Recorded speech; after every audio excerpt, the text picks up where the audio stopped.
உங்கள் ஜாதகத்தை ஏஐ படித்தால் என்ன நடக்கும்? சைபர் ஜோதிடம் பற்றி கேள்விப்பட்டிருக்கின்றீர்களா? சைபர் ஜோதிடம் உங்கள் வாழ்க்கையின் ரகசியங்களை வெளிப்படுத்துமா?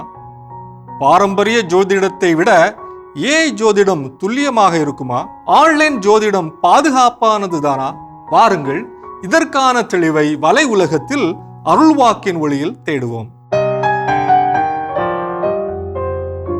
அருள்வாக்கு பகுதி தானியேல் 2:25 முதல் 28 முடிய.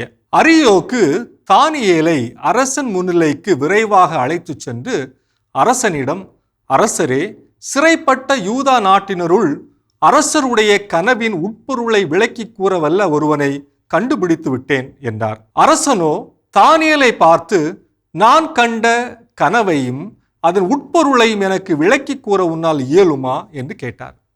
தானியேல் அரசனுக்கு சொன்ன மறுமொழி: அரசர் கேட்கும் மறைபொருளை அரசருக்கு அறிவிக்க எந்த ஞானியாலும், மாய வித்தைக்காரனாலும், மந்திரவாதியாலும், ஜோதிடனாலும் இயலாது. ஆனால் அரசரே, மறைபொருட்களை வெளிப்படுத்தும் விண்ணக கடவுளே பிற்காலத்தில் நிகழப்போவதை நெபுக்கத்நேசர் என உமக்கு தெரிவித்துள்ளார். நீர் கண்ட கனவும் நீர் படுத்திருந்த பொழுது மனக்கண் முன்பே தோன்றின காட்சிகளும் பின்வருமாறு என்று சொல்லி அரசன் நெபுக்கத்நேசர் கண்ட கனவிற்கு தானியேல் கடவுளின் வல்லமையால் விளக்கம் அளித்தார். தானியேல் காலத்தில் இருந்த மாய வித்தைக்காரர்கள், மந்திரவாதிகள் மற்றும் ஜோதிடர்கள் போல இன்றைய டிஜிட்டல் காலத்திலும் இணைய வழி ஜோதிடர்கள், மாய வித்தைக்காரர்கள், மந்திரவாதிகள் மற்றும் ஜோதிடர்கள் பலர் உள்ளனர். இந்தியாவில் சுமார் 83% மக்கள் நல்ல நேரத்தை பார்த்த பிறகு ஒரு சுபகாரியத்தை செய்கின்றனர் என்று ஒரு ஆய்வு சொல்கிறது.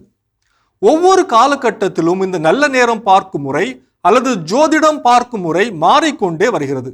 அதன் அடிப்படையில் இன்றைய வளர்ந்து வரும் டிஜிட்டல் உலகில் இணைய ஜோதிடமும் சமூக ஊடக ஜோதிடங்களும் அதிகரித்து கொண்டிருக்கின்றன. குளோபல் அஸ்ட்ராலஜி மார்க்கர் ரிப்போர்ட் 2023 என்னும் ஆய்வின்படி 2021 ஆண்டு வரையில் இணைய வழி ஜோதிடம் $12.8 மில்லியன் சந்தை மதிப்பை எட்டியுள்ளது என்றும், இதுவே 2031 ஆண்டிற்குள் $22.8 பில்லியன் சந்தை மதிப்பை எட்டும் என்கிறது.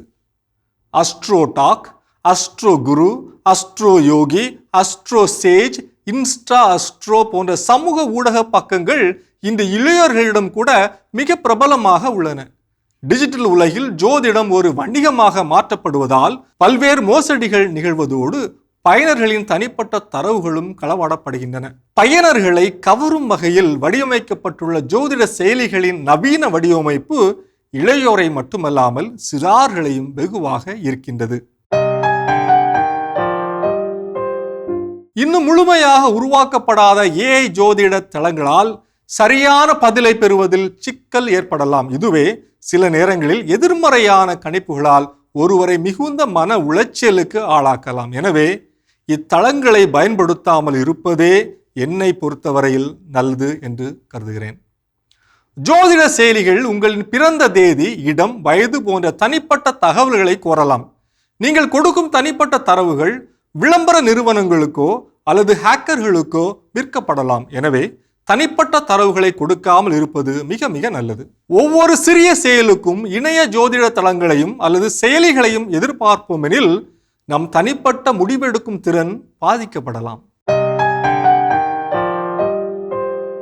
தொழில்நுட்பத்தை ஒரு கருவியாக பயன்படுத்தலாம், ஆனால் அது உங்கள் வாழ்க்கையையோ அல்லது உங்கள் நம்பிக்கையையோ தீர்மானிக்க அனுமதிக்க கூடாது. எப்போதும் உங்கள் அறிவாற்றலுக்கும் மனசாட்சிக்கும் இறை நம்பிக்கைக்கும் முன்னுரிமை கொடுப்பது அவசியம். விவிலியத்தில் நெபுக்கத்நேசர் என்ற அரசன் ஜோதிடர்கள், மாய வித்தைக்காரர்கள், மந்திரவாதிகள் போன்றோரை புறம் தள்ளிவிட்டு கடவுளின் திருவுளத்தை நாடி தேடியதை போல இணையத்தை பயன்படுத்துபவரும் மனித ஞானத்தின் உதவியால் உண்மையை அறிய முற்பட வேண்டும்.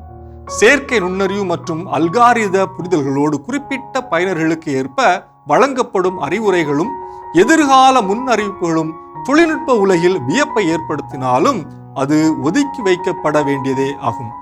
இது வலையுலகம் 360 டிகிரி டிஜிட்டல் உலகிற்கான உங்கள் அகராதி.